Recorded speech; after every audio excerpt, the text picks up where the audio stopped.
I might as well get it out of the way. I've reached 1,000 subs. And there is no better way I can think to celebrate that milestone than by bringing success to this Leeds United team I've fallen so in love with. It's the penultimate season, and we're in with a chance of winning the league. Let me show you what I've done over the summer. I spent £100 million on one player. £100 million. Ooh!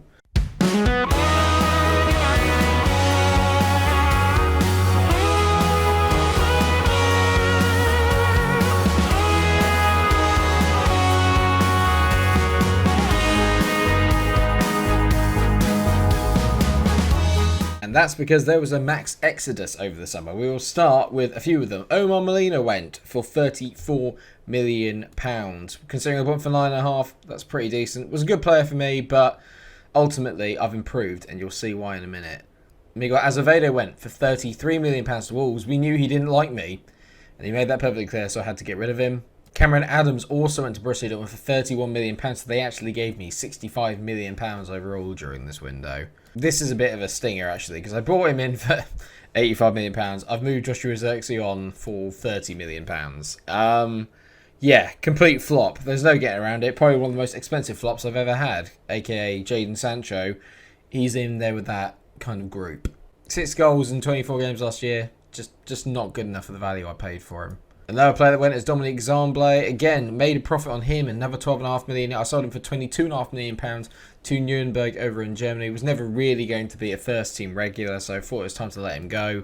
Andy Hartwood's gone for £15.5 million to Anderlecht. And Virgil van Dijk's stay with us was all but short-lived. He has gone to Everton for £2.8 million, which means I got £1.3 million loss on him. I'm not particularly that bothered about it. He gave us some good leadership qualities over his period here, but I have found a brand new leader, and we're about to see who he is. But not before I walk you through some of the loans. Ronnie Cook has come back from Liverpool, just a very good player that can play anywhere in the centre of the park, and he's basically going to fill in for Zamblé and players like that, which is very handy. Another player I brought in on loan, and this is the guy who is replacing Molina, is Fabian Bailey, and I've got him on loan from Arsenal, and there is an optional future fee of £26 million for him. He's 3 stars at the moment. I think he can potentially get better. He's just as good as Molina was, to be fair. Athletically brilliant. Mentally could do a little bit of work, but technically very good as well.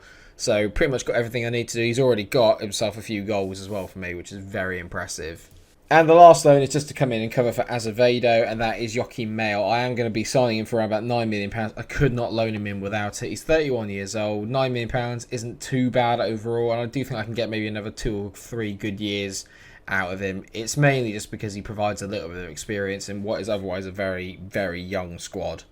But now, the big ones. If I was to tell you that this is the cheapest signing that I've made for £74 million, that will tell you everything you need to know about what I've been doing with my summer. I've gone big and I've gone on quality, and you can't get any better than Jordan Ross. His record is very, very good. 112 goals and 242 career appearances. 1 goal in 2 for us, and that was against his former team, Manchester United, but we'll get onto that in a second.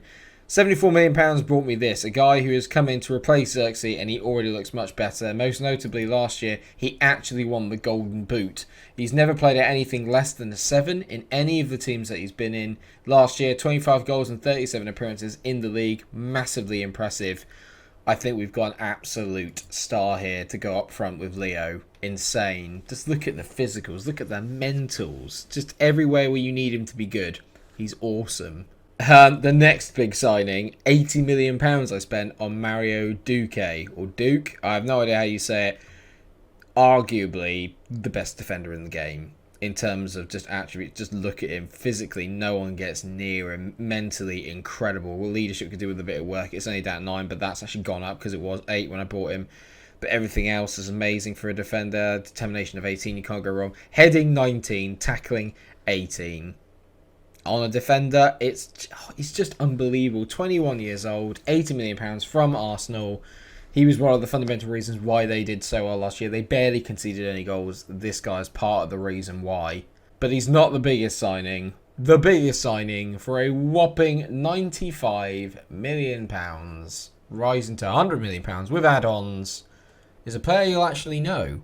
And that player is Sandro Tonali. And I'm sure you were looking at the sales I made and thinking, are you even going to have a midfield? He is my midfield. Look at him. 28 years old, Italian. Everything about Sandro Tonali is incredible. His mentals are probably the best I've ever seen on a footballer. Physically, still amazing. You know, there's only one thing below 15, that's jumping reach. Everything else is 15 or above, and technically, he's amazing as well. 4.5 stars. I bought it from City, who had transfer listed him. He wanted to go to a team that has Champions League football. We can obviously offer him that. I raided City as much as I possibly could, and this was the guy that stood out above all the other players. I needed to get him in, and I'm so glad that he's here because he's made a massive difference so far. Because we played 3 games already this season. At home to Middlesbrough, we won 3-1. Away at Chelsea, was a bit sucker punched by a last-minute penalty that they won. We should have really put the game to bed. But we did beat Manchester United at home 1-0. And our hard run of fixtures finishes really now with an away game at the Emirates today against Arsenal, which is one that you will all be watching with me. It's been an utterly mad start to the season, but I have to say I'm feeling so much better about it now. And you can tell in the season preview, we've jumped up from around this region where we were before. We are now cemented as a team that looks like they can always get Champions League football. We're finally at 9-2. I've actually got players in the Media Dream 11. I've got Winth, Collins, Tonali and Gilbert. That's how good our team is now. We've actually got players in the Dream Team 11 in the Premier League. Absolutely amazing. I'm so happy.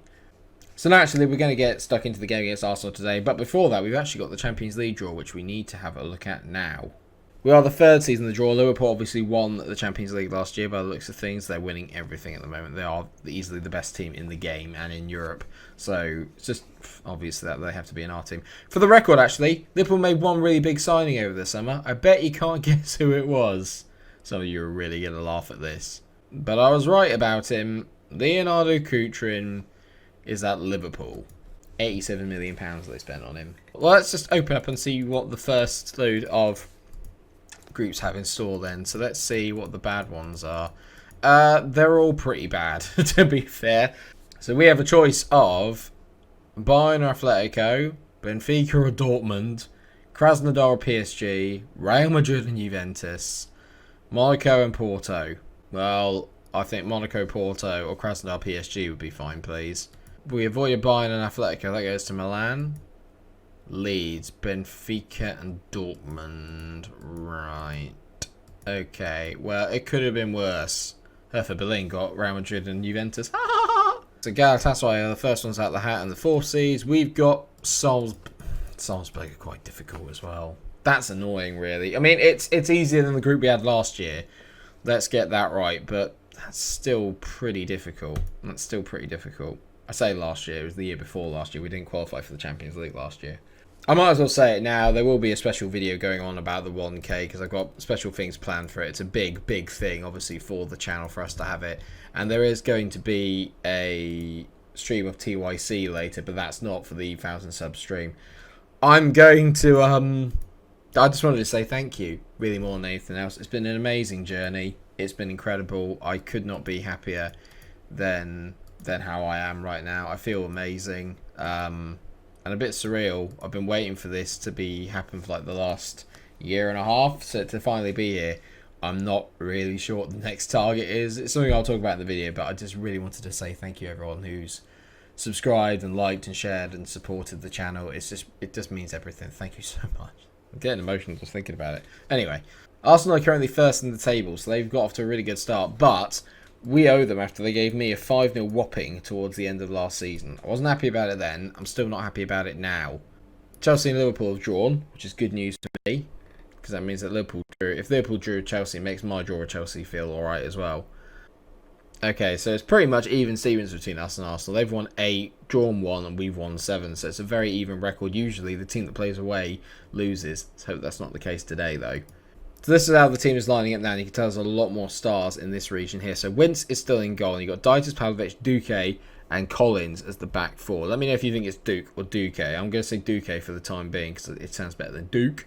Bellingham and Tonali are in the middle. They've got Eliseo on the left. Baliko's in the middle. Gilbert is fit, but Baliko played at a 9 against Manchester United. He's been absolutely brilliant at the start of the season, so it'd be harsh for me to take him out. Corneo's out on the right. He's made a quieter start to the season, but still managed to get himself a goal the other game. And Jordan Ross is leading the line. So we're going to go toe-to-toe with Arsenal. I've got better players in comparison to the system I was playing last year. And I'm going to ask him for revenge. You better believe that. We got to crock Pedrinho first thing, because he's caused me absolutely nothing but havoc. And Yates is the top scorer in the league at the moment. Cuisance is still there as well. Right, so I'm going to passionately say we owe Arsenal after what happened last time. Now remember, 5-0. So anything less than 5-0 is an improvement. It's not. I want to win. Don't get me wrong, I would take a draw in a heartbeat, but to win this would be amazing. But there usually aren't that much in the way of draws between us and Arsenal. It's either one or the other. As Reina loses the ball out to Tyler Collins. There Collins now cuts it back and plays a lovely ball to Jordan Ross. Great touch from Ross. Oh, it's a brilliant block by the defender there. I think it might have been Saliba. Apart from that Jordan Ross shot, nothing else has happened in this first half. Very cagey. Arsenal obviously kind of feeling their way out. And we're just trying to kind of stay in the game. I think if we can hold on until the second half, and then we try and break on them from there, that'd be amazing. Pavlovic on the ball here. Are we going to get a chance to get a goal just before half time? It'd be amazing if we could. Pavlovic to Dieters. Back to Pavlovic. Dieters. Pavlovic. Pavlovic hits a ball over the top. Not his best bit of work, and Saliba plays it to Lewis Cook. Williams on the ball. We're pressing nicely, but they played their way through it. Now Pedrinho, I can see the run already. Someone got in Pedrinho, please. He plays it inside. Cuisance, ball over the top. Not brilliant from Dieters. He's let us see to Williams get it in. Please don't let that be a pen. Williams whips it in, and he's at the bar. That's apparently worth a highlight. I'm not sure about that, but we'll go with it. 0-0 at the break. I'm pretty pleased. I'm going to say I am happy with the way that things are going, although I'm expecting a little bit more from Belico, who's been very good so far this season. Not so much in this first half. Not really affected anything, but I have got a ready-made replacement in Gilbert on the bench, who's actually the better player. So, same with Adelio and Jude Bellingham. The best thing is now, if Bellingham isn't playing well, I bring on Adelio, who's obviously a world-class player. I had someone bid £130 million for Adelio, and I said no, if you can believe it. Belico's not having a good game. Going to take him off. Ignace Gilbert comes on for his first performance of the season. I'd take a draw, and I would take a clean sheet away at Arsenal. It's much better than the 5 we conceded last year. You can tell we're a little bit meaner, I think it's safe to say, this year, this time around. Bellingham's coming off because he's on a yellow, but I'm going to take him off, and I'm going to move Ross out to the left-hand side, and Leo is going up front. Ross has got the pace to hopefully trouble this Arsenal backline. If we can just make one chance here. One chance. Jordan Ross looks like he's picked up an injury there because he's down to 45%. One chance is all we need. I thought this is usually a game that's full of goals, but it looks like it's petering out into a 0-0, which I'll take every day of the week. Going away to the Emirates and getting a draw is no issue for me. And I think that we're going to do it. So we're a lot harder to beat. Tyler Collins and Duque share the Man of the Match award. A little bit disappointing. Obviously, I'm sorry there weren't that much in the way of goals or highlights for me to give you, but from a managerial point of view, to go away and get a 0-0 on a day where Liverpool drew as well, I'll take that every day of the week. It means that we, along with Chelsea, are the only undefeated teams in the league. Chelsea have drawn all of their games, though. So, not bad. Jordan Ross is out for 5 to 7 days, which is good because it means he's going to miss the international break, which I'm happy about.